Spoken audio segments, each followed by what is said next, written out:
ಸಂದರ್ಭದಲ್ಲಿ ರಾಜ್ಯದ ಜನ ಕಾಂಗ್ರೆಸ್ ಪಕ್ಷಕ್ಕೆ ಗ್ಯಾರಂಟಿಗಳನ್ನು ಕೊಡಿ ಅಂತೇಳಿ ಬೇಡಿಕೆಯನ್ನು ಇಟ್ಟಿರಲಿಲ್ಲ.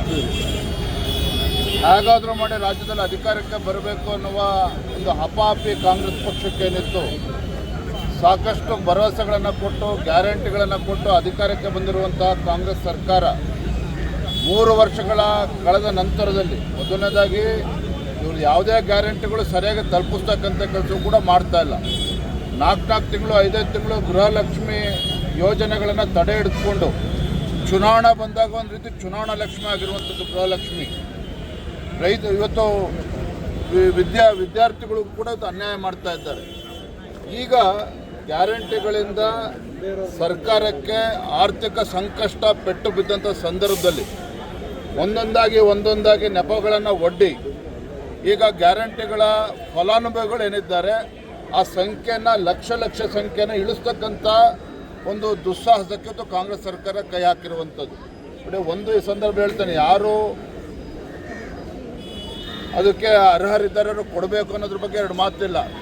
ಇವ್ರದೇ ಸರ್ಕಾರ ಇತ್ತಲ್ಲ, ಹಾಗಾದರೆ 3 ವರ್ಷದ ಕೆಳಗೆ ಕೊಡಬೇಕಾದ್ರೆ ಯಾಕೆ ಯೋಚನೆ ಮಾಡಲಿಲ್ಲ? ಒಂದು ಕಡೆ ಕಾಂಗ್ರೆಸ್ ಪಕ್ಷದ ಆಡಳಿತ ಪಕ್ಷದ ಶಾಸಕರು ಹೇಳ್ತಾ ಇದ್ದಾರೆ, ಗ್ಯಾರಂಟಿಗಳಿಂದ ನಮ್ಮ ಕ್ಷೇತ್ರಕ್ಕೆ ಅಭಿವೃದ್ಧಿಗೆ ಹಣ ಕೊಡ್ತಾ ಇಲ್ಲ ಅಂತೇಳಿ ದೇಶಪಾಂಡೆ ಅವರು ಹೇಳ್ತಾ ಇದ್ದಾರೆ. ಇವತ್ತು ಗ್ಯಾರಂಟಿಗಳಿಂದ ನಮ್ಗೆ ಅಭಿವೃದ್ಧಿಗೆ ಹಣ ಕೊಡ್ತಾ ಇಲ್ಲ, ಆತ್ಮಹತ್ಯೆ ಮಾಡ್ಕೊಳ್ತಕ್ಕಂಥ ಪರಿಸ್ಥಿತಿ ನಿರ್ಮಾಣ ಆಗಿದೆ ಅಂತೇಳಿ ರಾಜಕೀಯವಾಗಿ ಕಾಂಗ್ರೆಸ್ ಪಕ್ಷದ ಶಾಸಕರು ಹೇಳ್ತಾ ಇದ್ದಾರೆ. ಹಿಂದಿನ ಮುಖ್ಯಮಂತ್ರಿಗಳ ಹಣಕಾಸಿನ ಏನಿದ್ರು ಬಸವರಾಜ ರೆಡ್ಡಿ ಅವರು ಗ್ಯಾರಂಟಿಗಳಿಂದ ಇವತ್ತು ಆರ್ಥಿಕ ಸಂಕಷ್ಟದಲ್ಲಿ ಕರ್ನಾಟಕ ಸಿಲುಕಾಕೊಂಡಿದೆ ಅಂತ ಹೇಳ್ತಾ ಇದ್ದಾರೆ. ಈ ವಾಸ್ತವಿಕ ಸತ್ಯವನ್ನು ಮರೆಮಾಚಿ ಇವತ್ತೇನೋ ಭಾಳ ಸುಧಾರಣೆ ಮಾಡ್ತೇವೆ ಅಂತೇಳಿ ಇವತ್ತು ಲಕ್ಷ ಫಲಾನುಭವಿಗಳನ್ನು ಕಡಿತ ಮಾಡುವಂಥ ಕೆಲಸವನ್ನು ಇವತ್ತು ಮಾಡ್ತಾ ಇರ್ತಕ್ಕಂಥದ್ದು ಸರಿಯಲ್ಲ. ಇವತ್ತು ನಾನು ಕಾಂಗ್ರೆಸ್ ಮುಖಂಡರ ಹೇಳಿಕೆಯನ್ನು ಕೂಡ ಗಮನಿಸಿದ್ದೇನೆ. ಅನರ್ಹರಿಗೆ ಯಾಕೆ ಮತ್ತು ಚುನಾವಣೆ ಸಂದರ್ಭದಲ್ಲಿ ಹೇಳಬೇಕಿತ್ತಲ್ಲ, ಹಾಗಾದರೆ ಏನು ಮುಖಪುಟದಲ್ಲಿ ಜಾಹೀರಾತುಗಳನ್ನು ಕೊಡ್ತಾ ಇದ್ರಲ್ಲ, ಅರ್ಹರಿಗೆ ಮಾತ್ರ ನಾವು ಗ್ಯಾರಂಟಿಗಳನ್ನು ಕೊಡ್ತೇವೆ ಅಂತ ಹೇಳಬೇಕಿತ್ತು ಮುಂಚೆ. ಎಲ್ಲಿ ಹೇಳಿದ್ರು ನೀವು? ರಾಜ್ಯದಲ್ಲಿರ್ತಕ್ಕಂಥ ಎಲ್ಲ ಗೃಹಿಣಿಯರಿಗೆ ಗೃಹಲಕ್ಷ್ಮಿ ಕೊಡ್ತೇನೆ ಅಂತೇಳಿ ಈಗ ಅವರು ಅನರ್ಹರು ಅಂತೇಳಿ ಅಪಮಾನ ಮಾಡುವಂಥ ಕೆಲಸ ಇವತ್ತೇನೋ ಕಾಂಗ್ರೆಸ್ ಸರ್ಕಾರ ಮಾಡೋಕ್ಕೆ ಹೊರಟಿದ್ದಾರೆ. ಇದು ಖಂಡಿತ ಸರಿಯಲ್ಲ.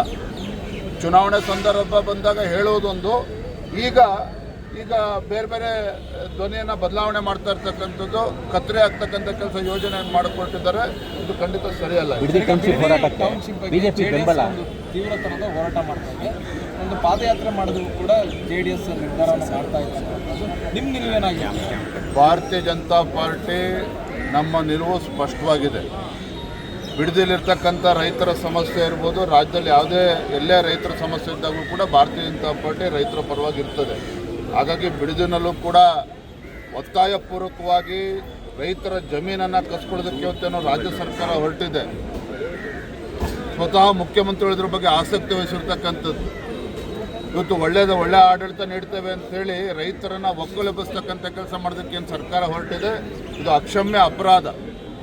100% 100% ರೈತರು ನಾವು ಯಾವುದೇ ಕಾರಣಕ್ಕೂ ನಮ್ಮ ಜಮೀನನ್ನು ಯಾವುದೇ ಒಂದು ಟೌನ್ಶಿಪ್ಗಾಗಲಿ ಮತ್ತೊಂದು ಕಾಲ ಬಿಡ್ಕೊಡೋದಿಲ್ಲ ಅಂತ ಹೇಳಿದಂಥ ಸಂದರ್ಭದಲ್ಲಿ ನಾನು ಆ ಪಕ್ಷದ ಏನು ರಾಹುಲ್ ಗಾಂಧಿಯವರಿದ್ದಾರೆ ವಿಪಕ್ಷ ನಾಯಕರು, ನಾನು ಆಗ್ರಹ ಪಡಿಸ್ತೇನೆ, ನೀವಾದರೂ ಕೂಡ ನಿಮ್ಮ ಸರ್ಕಾರ ನಿಮ್ಮ ಮುಖ್ಯಮಂತ್ರಿಗಳ ಮೇಲೆ ಒತ್ತಡವನ್ನು ಹೇರಿ ಇವತ್ತು ರೈತರನ್ನು ಒಕ್ಕಲೆಬ್ಸೋಕ್ಕೆ ಏನು ಹೊರಟಿದ್ದಾರೆ ಮಾನ್ಯ ಮುಖ್ಯಮಂತ್ರಿಗಳು ಕಾಂಗ್ರೆಸ್ ಸರ್ಕಾರ, ಅದು ತಡೆಯುವಂಥ ಕೆಲಸ ಮಾಡಬೇಕು ಅನ್ನುವ ಆಗ್ರಹವನ್ನು ಮಾಡ್ತಾ ಇದ್ದೇನೆ. ಇಲ್ಲ ಅಂತ ಹೇಳಿದ್ರೆ ಭಾರತೀಯ ಜನತಾ ಪಾರ್ಟಿಯು ಕೂಡ ರೈತರ ಪರವಾಗಿ ಉಗ್ರ ಹೋರಾಟವನ್ನು ಮಾಡ್ತೇವೆ ಅನ್ನೋದನ್ನು ಕೂಡ ಸ್ಪಷ್ಟಪಡಿಸಿದ್ದಾರೆ. ಸಿಎಂ ಶಿವಕುಮಾರ್ ಅವರು ಹೇಳಿದ್ದಾರೆ, ಪ್ರಧಾನಿ ನರೇಂದ್ರ ಮೋದಿ ಅವರೇ ಈ ಯೋಜನೆಯನ್ನು ಒಪ್ಪಿಕೊಂಡಿದ್ದಾರೆ, ಅವರೇ ಖುಷಿ ಪಟ್ಟಿದ್ದಾರೆ ಮೊನ್ನೆ ಭೇಟಿಯಾದ ಸಂದರ್ಭದಲ್ಲಿ.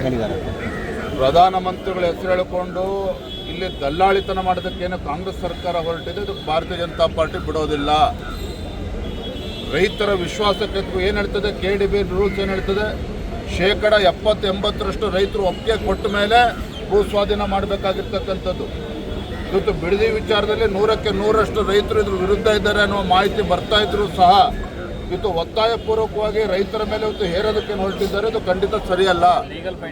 ಗುರುಡೆ ಕೇಸು ಮತ್ತೆ ಮರು ತನಿಖೆಯನ್ನು ಮಾಡಬೇಕು.